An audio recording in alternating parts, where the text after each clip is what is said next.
All right, let's jump right into it. Today, I'm stepping in as your senior consultant to guide you through a strategic briefing that is, quite frankly, absolutely critical for leadership teams right now. This explainer is all about architecting AI research policies that actually act as enablers of innovation rather than turning into frustrating bureaucratic bottlenecks. My goal here is to calibrate your AI judgment skills so you can guide your team safely, effectively, and confidently into this new frontier. Here is our syllabus for today's masterclass. We're going to cover the gap between outdated rules and new tech, break down 5 very common policy mistakes, build a blueprint for smart governance, learn how to scale your rules to actual risk, and then finally look at how to launch a successful policy rollout. Let's get started. Section 1. Outdated rules, new technology. This is the reality check. Institutions everywhere are struggling to govern modern AI using frameworks that were literally built for a completely different era. Think about the last time you tried to navigate a deeply outdated institutional rulebook. It's incredibly frustrating, right? Now, imagine trying to do cutting-edge AI research while following policies written before modern AI even existed. I'm talking about those massive language models we use today to write and code. Governing these tools with decade-old policies is a complete recipe for chaos. When your researchers are forced to make ad hoc individual decisions because your official policy is totally silent, they are piling up undetected legal and reputational risks for your whole organization.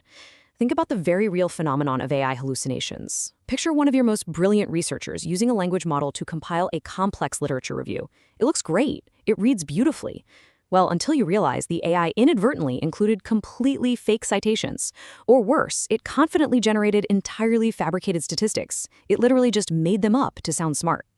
If your policies haven't been updated to mandate basic validation and fact-checking for these specific modern pitfalls, your institution is carrying massive hidden liabilities every single day. So this analogy perfectly illustrates the mindset shift we really need here. As leaders, you have to reframe how your organization views governance. Policies aren't just bureaucratic busywork designed to say no. Think of them like the rules of the road.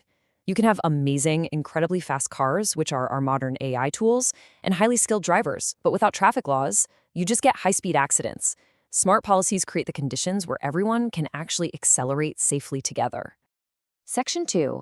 5 common policy mistakes. Let's do a quick teardown of the architectural flaws plaguing most current policy developments so you know exactly what to avoid. Okay, here are the 5 traps you absolutely have to avoid. Number 1, designing policies in a total vacuum without actually talking to your researchers. 2, writing rules that are so rigid they become totally obsolete by the very next software update. 3, drowning your guidelines in legal jargon that nobody actually understands. 4, dropping a new policy on the team with zero support infrastructure. And 5, treating the whole thing as a one-and-done project. Listen, if administrative teams draft rules in total isolation without researcher input, those policies are going to face immediate resistance. Actually, scratch that. They won't even face resistance. They'll just be ignored. When faced with this kind of rapid change, institutions often panic and default to one of 2 extremes. They either become completely prohibitive, basically banning all AI to avoid risk, which, let's be honest, just drives the behavior underground, or they become dangerously permissive, treating advanced AI like it's just a fancy new calculator with zero oversight. But as senior leaders, you have to recognize that the nuanced, calibrated middle ground is where true governance actually lives. Section 3. Blueprint for smart governance.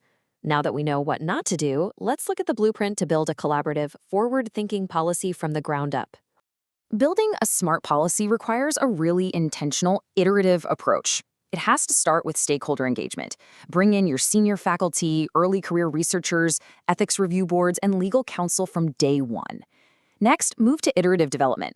Don't just roll out a massive campus-wide policy blindly. Test it with small pilot projects first to see what actually breaks in the real world. Follow that up with transparent communication about the trade-offs you're balancing. And finally, lock in a regular review cycle.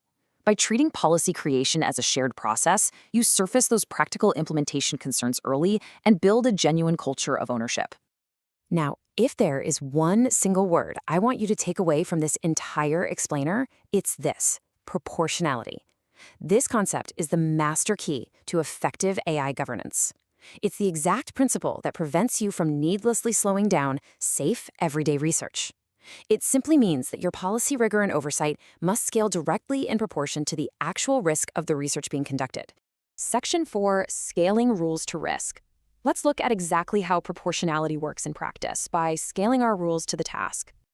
As your consultant, I highly recommend coaching your teams to use this specific mental checklist. It helps calibrate their judgment when evaluating a task's risk versus the AI's capability. Always ask, is this low, medium, or high risk? You absolutely should not govern a low-risk task like summarizing existing literature the same way you'd govern a high-risk one. For low risk, minimal oversight is perfectly fine. Moving into medium risk, maybe analyzing sensitive historical documents, you're going to need standard data documentation. But high risk, say deploying an algorithm for medical diagnostics or hiring recommendations, that requires rigorous, proactive scrutiny. Using this checklist protects the institution without stifling daily productivity. And, we can apply that exact same proportional thinking to your training through a tiered competency model. Instead of forcing every single person through a massive, tedious boot camp, just scale it. Everyone gets basic literacy, a 1-hour mandatory module on AI limits, like those hallucination risks we discussed earlier. Specialized competency on model validation, that's only required for higher risk work. And expert mastery is heavily encouraged and funded, but it's not a gatekeeping mechanism. It is practical, it's targeted, and it is highly effective. When it comes to institutional processes, the absolute smartest medical organizations out there avoid creating brand new, cumbersome AI ethics review boards. That just adds more red tape. Instead, they seamlessly integrate AI oversight by simply extending their existing ethics applications.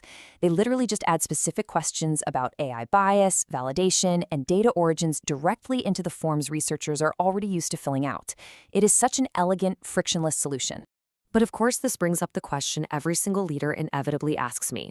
What happens if researchers simply don't follow these policies? Well, the answer really must be rooted in proportional educational enforcement. Remember, this technology is brand new to almost everyone.